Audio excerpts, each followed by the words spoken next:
this is actually really embarrassing, but I went to Denny's on my birthday and I had a pocket full of change just so I could buy the Coke to go with my free Grand Slam. I mean, I was grunting it.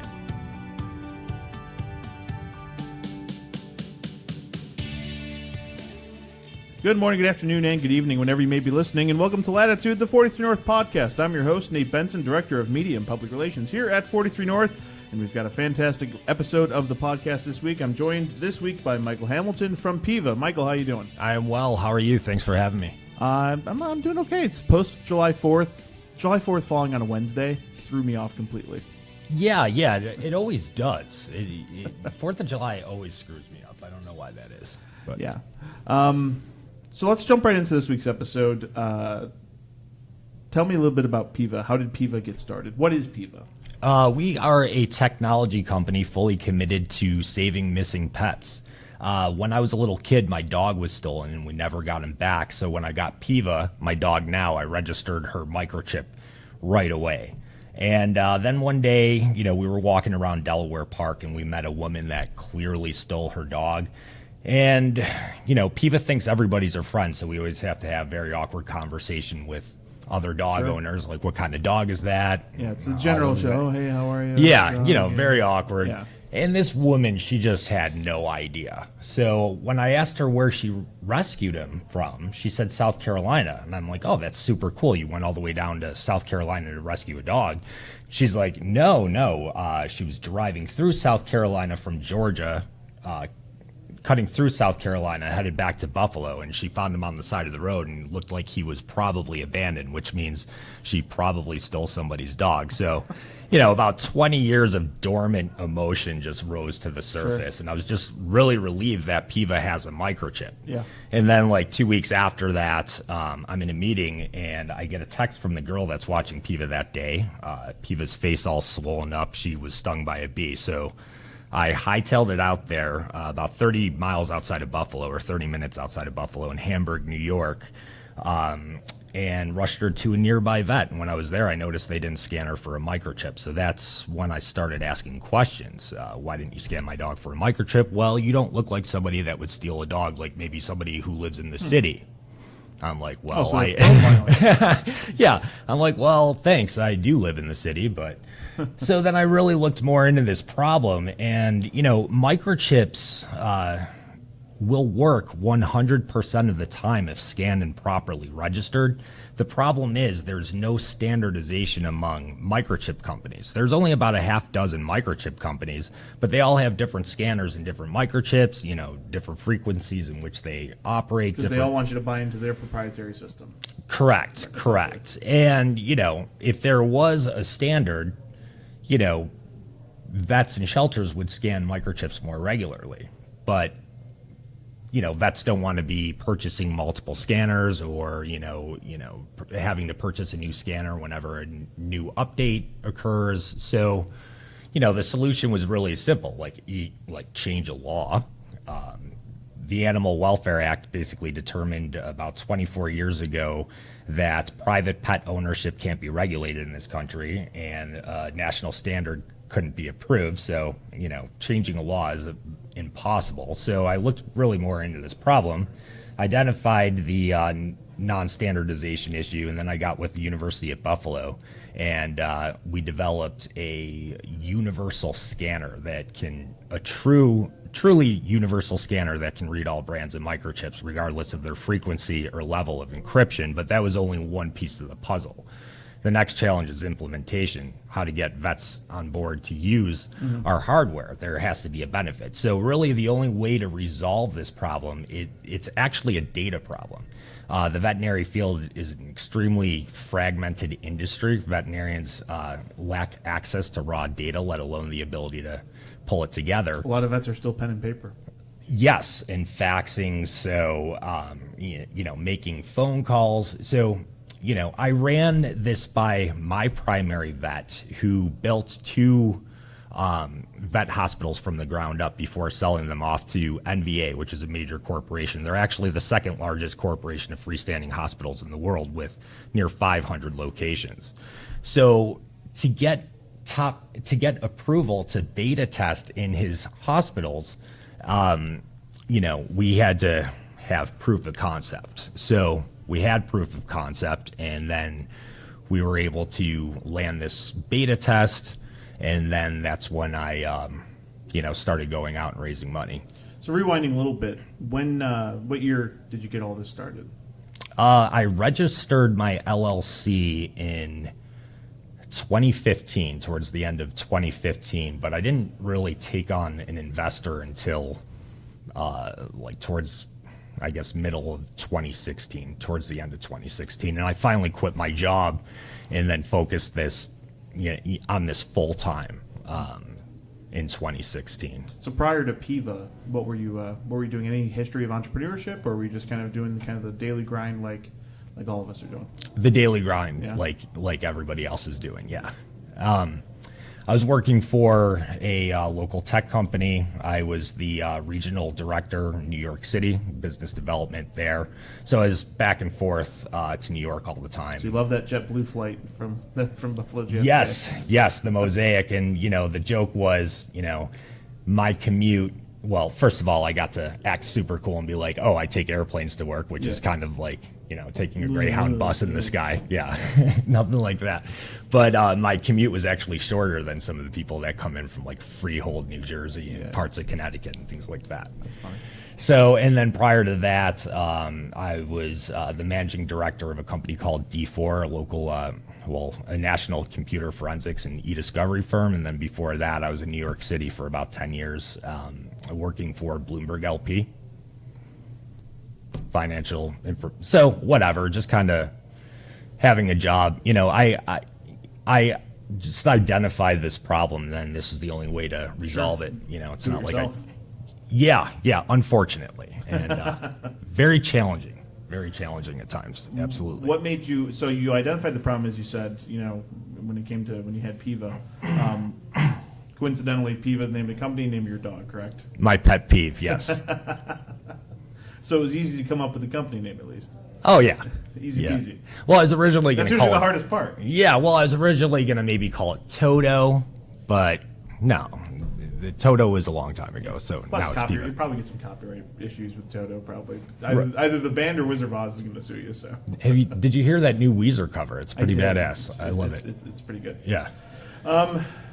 So you joined this, or you kind of did this full time, quit the daily gig in 2016. What's the journey been like starting up? What's been kind of some of the hardest elements of it that you maybe didn't expect? Especially because there's so many entrepreneurs that are kind of career entrepreneurs. They go from one thing to the other, so they kind of are doing that same routine over. You're coming from kind of the private sector into self-owned, self-funded, Definitely self-funded. I didn't even tell my family about this until I got a couple of grants from UB. And when I initially told my father about it, he's just like, who the hell quits their job without having another one lined up? I'm like, no, I'm doing this full time. Well, I'm not a bank, and then finally, when we were able to, get it in writing and sign some contracts with these national relationships, that's when, people started becoming more supportive. But, 2 years ago, I mean, just living hand to mouth. I mean, this is actually really embarrassing, but, I went to Denny's on my birthday, and I had a pocket full of change just so I could buy the Coke to go with my free Grand Slam. I mean, I was grunting it, and just living off savings. I spent all my money, so just really,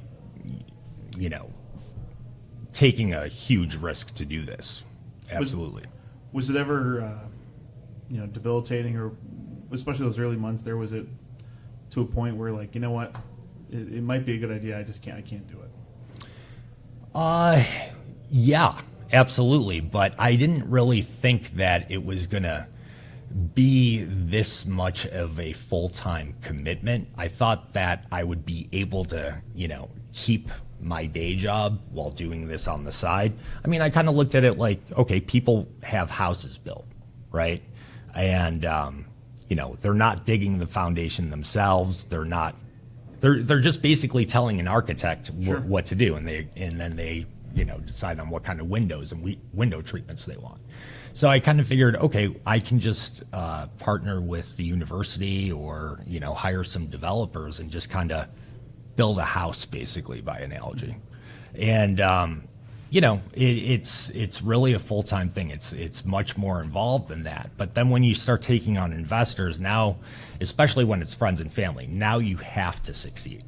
You can't walk away from it. And it's just a matter of completing what we're doing now. So failure really isn't an option. I don't even really consider that. But lack of resources is definitely the biggest challenge. I mean, not having an income. I had to get rid of a really nicer car and scale down, that kind of thing. And whatever, I'm just kind of focusing on the finish line at this point. So talk about the partnership with UB. How did that come about? I first cold called the school looking for their veterinary program, and they don't even have a veterinary program. So it was just a matter of calling this person who could put me in touch with this person and this person and this person. And then there was a outreach program that I circumvented and then went to the deans of these departments directly, which kind of put me in a love-hate relationship with UB as far as like intellectual property is concerned and things of that nature. But just getting meetings and just kind of let me come in and talk to you for a couple minutes. And professors and deans, they're academics, and they like stuff that's interesting, that especially something that can solve a problem. So just sat down with initially Dr. Albert Titus in the biomedical engineering department. He's the dean there, and then the computer science people, and then just did it that way, and then started looking for grants, and then finally got some grants to soften the blow, basically. Stop the bleeding to a little bit. Oh, God, yeah. When did you come up with the proprietary scanner? And I assume that this is something you've been able to patent, and it's, you're able to, this is new technology, I assume, right? Yes and no. Okay. We have several different prototypes. And, I have guys at UB right now, all they do is tinker around all day. And the initial prototype that we developed with UB had a lot of like plug and play kind of coding with it. And that was to be incorporated into a tablet initially, a local tablet company, manufacturer, not really a manufacturer. They actually white label their products, but that was the initial prototype, and then we had one that was like a wand type device. We had one that was kind of looked like, curling, like in the Olympics.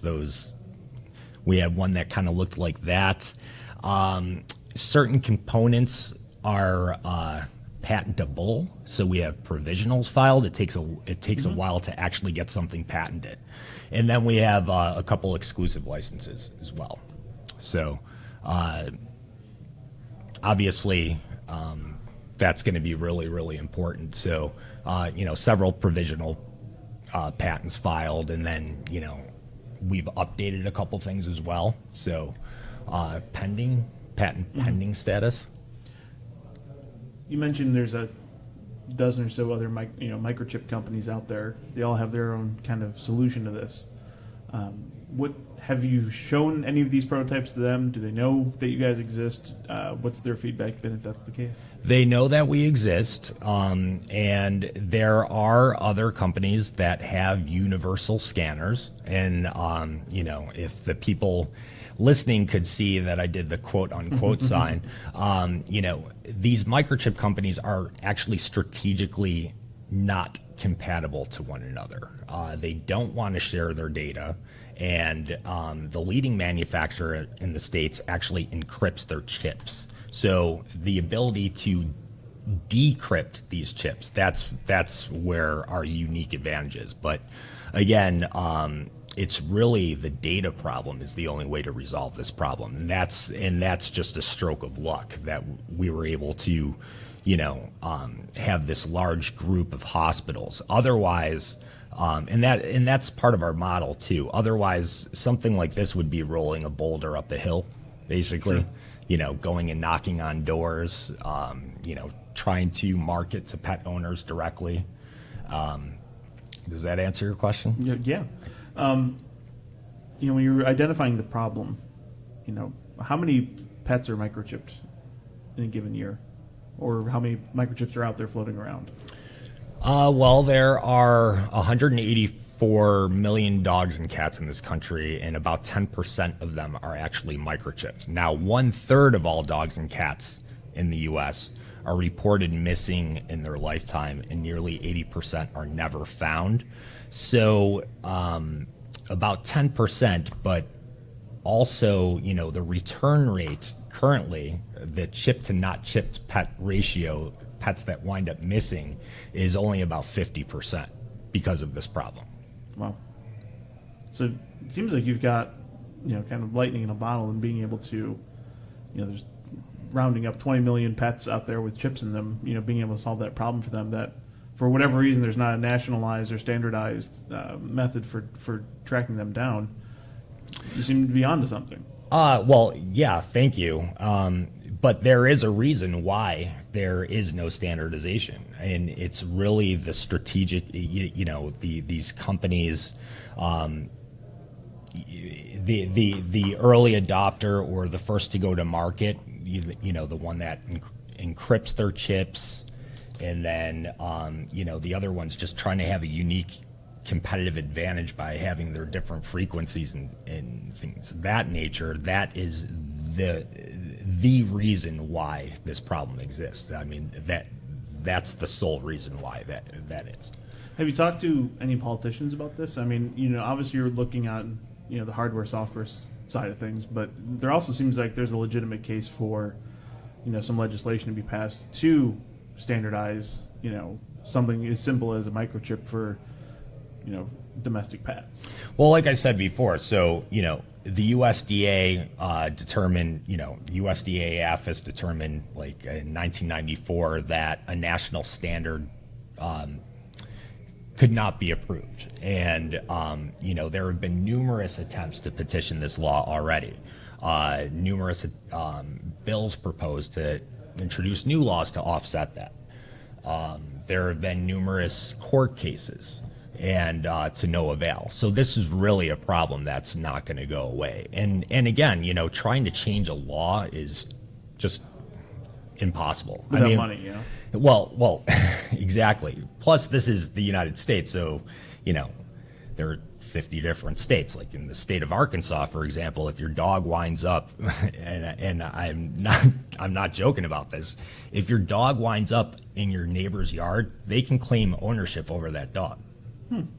Like contraband. Antiquated? Yes, it's a little silly. It's a little silly. So, and I don't have the time, staff, or resources to kind of try to change a law. I mean, like anybody who's tried to just do like a social media campaign, for example, like trying to drum up that interest is just impossible. Mm-hmm. So let's just nip it in the bud by developing a scanner that can read all the chips and incentivizing veterinarians to use the device because it'll streamline workflow. So the ability to pull up a pet's complete medical history simply by scanning its chip, reduces clerical staff to perform those functions. They can spend more time with the pet, less faxing, less phone calls.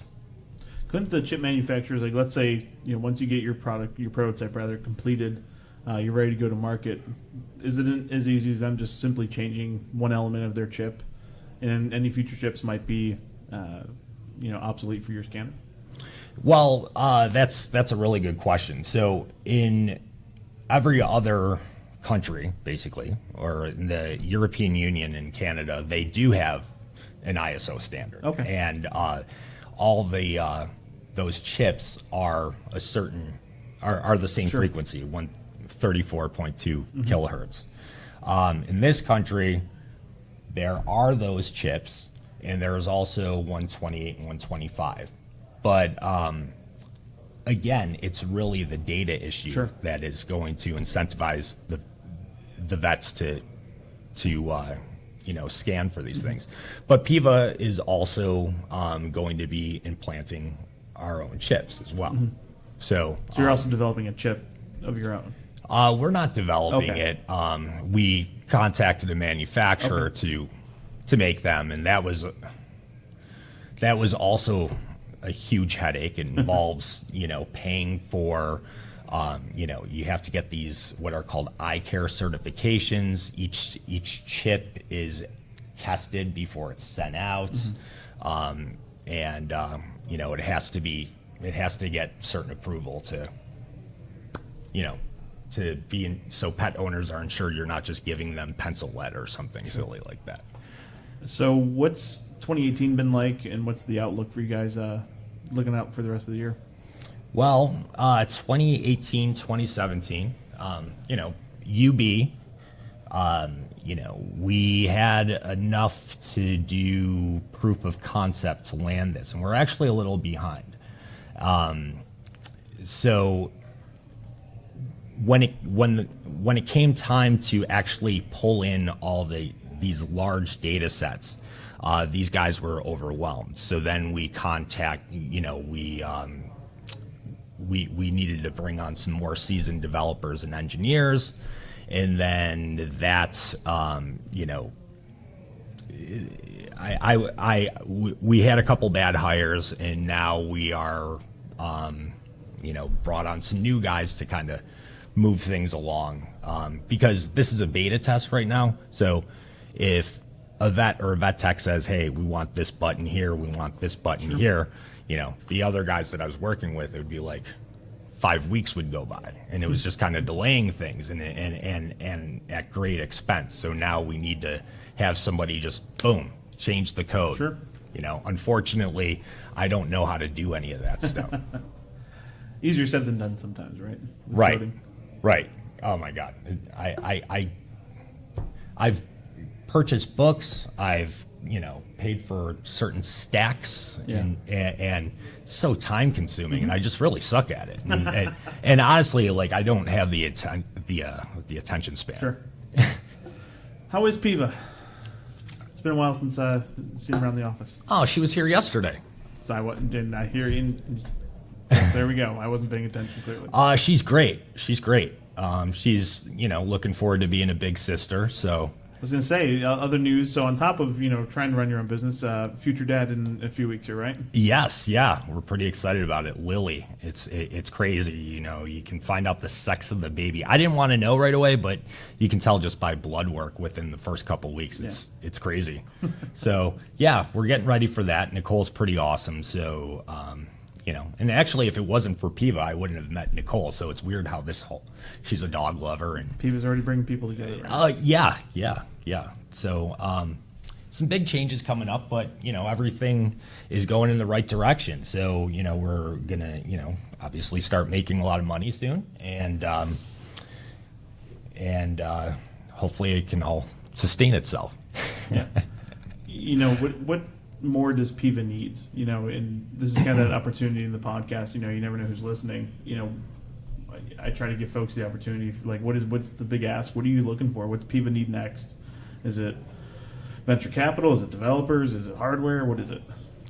It will be identifying the appropriate manufacturer to do our final version of our scanner. Initially, we are going to be just dealing with working with what we have, but it's the data issue. We've been, kind of against venture capital for a while, just because we don't want to get diluted, or me and my co-founder, who's my brother, he doesn't want to be diluted, and we think with our model, being able to bring in revenue with this beta test, we can, be as lean as possible. But those conversations are already happening, the venture capital conversations. But we're gonna need probably a pretty large capital infusion, another capital infusion like everybody does. So the short answer to your question, Once we make the final sale to the parent organization, we're going to need a huge inventory of hardware, and that's, that costs a lot of money. Yeah. So if people want to learn more about Peeva, how can they do so? I just encourage people to email me or call us. My website is pretty vague right now, because although there's a huge disclaimer like don't even think about it, all technology patents pending or under exclusive license. I'm welcome to take anybody's call at any time. I mean, you get a lot of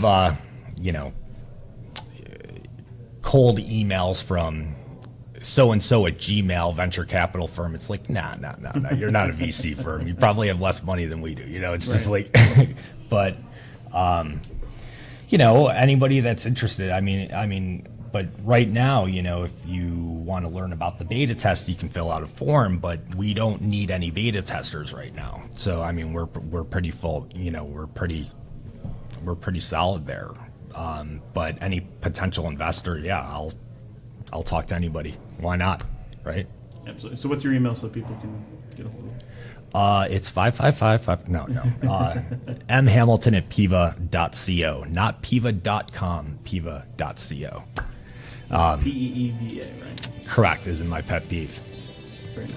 Yeah. All right, Michael, thanks so much for joining us on the podcast this week. It was thrilled. It was a great conversation. All right. Thank you for having me. Thanks a lot. And again, thanks to Mike. So a couple quick house-cleaning items. Make sure you head on over to Apple Podcasts, leave a 5-star review of this podcast, and shoot me an email, podcast@43north.org. Let me know who you want to hear from next on the podcast, or just send us any general feedback of what you've liked or disliked so far in the 60-plus episodes of this podcast. Thanks again for listening. For 43 North, I'm Nate Benson, and we'll see you with the next one.